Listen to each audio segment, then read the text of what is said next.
இங்கே ரக்ஷித்தும் பார்த்தீங்கன்னா அப்புக்கிட்ட போய் நான் இருக்கிறவரை உனக்கு ஒன்றும் ஆக விட மாட்டேன்னு சொல்லிட்டு அங்கேருந்து பார்த்தீங்கன்னா நம்ம அப்புவை கூட்டிகிட்டு ஹாஸ்பிட்டல் போவாங்க. போன இடத்துல டாக்டரும் செக் பண்ணிவிட்டு ஒரு கட்டத்தில் அவங்களுக்கு பல்ஸ் ரேட் எல்லாமே பார்த்திங்கன்னா குறைஞ்சி போயிடும்.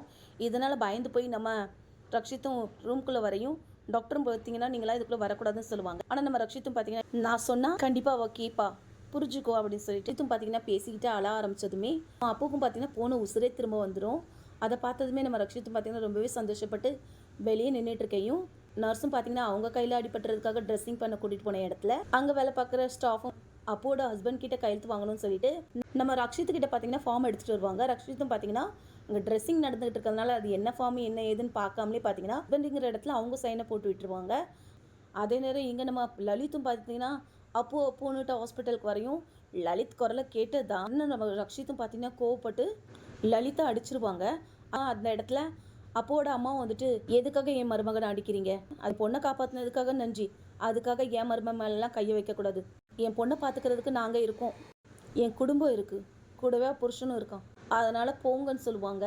அப்போ டாக்டரும் பார்த்தீங்கன்னா ரக்ஷித்கிட்டே டேரெக்டாக வந்துட்டு ஒய்ஃப் இப்போ ரொம்ப நல்லா இருக்காங்கன்னு சொன்னதான் ஓ டாக்டர் நான் தான் அவளோட புருஷன் அவன் ஒன்றும் கிடையாது அப்படின்னு சொல்லுவாங்க.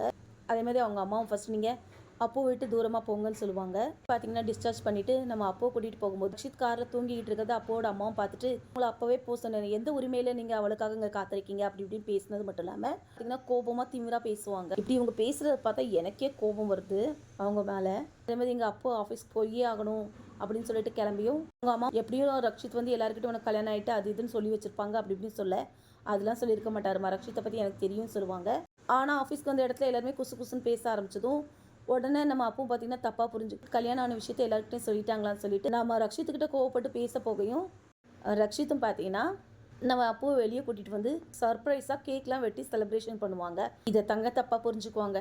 அப்படி இந்த செலிப்ரேஷன் எதுக்குன்னு பார்க்குறீங்களா, நெருப்பில் எந்த துணியும் எரியாதபடி காப்பாற்றிட்டாங்கல்ல அதுக்காக தான். அதே நேரம் அப்பவும் நான் தெரியாமல் உங்களை தப்பாக நினச்சிட்டேன்னு சொன்னது மட்டும் இல்லாமல் நம்ம ரெண்டு பேரும் ஃப்ரெண்ட்ஸாக இருப்போம்மான்னு சொல்லி நம்ம ரக்ஷித்துக்கிட்ட கேட்க ரக்ஷித்தும் பார்த்தீங்கன்னா சரின்னு சொல்லி ஒத்துக்குவாங்க.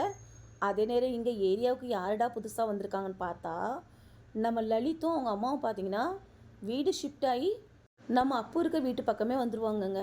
ஸோ இன்றைக்கான எபிசோடு நான் உங்களுக்கு சொல்லிட்டேன். இனிமேல் டெய்லி எபிசோடு நான் உங்களுக்கு ஷார்ட்டாக சொல்லிடுவேன். அதனால் நீங்கள் பண்ண வேண்டியது என்ன தெரியலையா என்ன சொல்லவா, மறக்காமல் நம்ம சேனலை சப்ஸ்கிரைப் பண்ணிக்கோங்க, அப்புறம் கூடவே சப்போர்ட் பண்ணுங்கள்.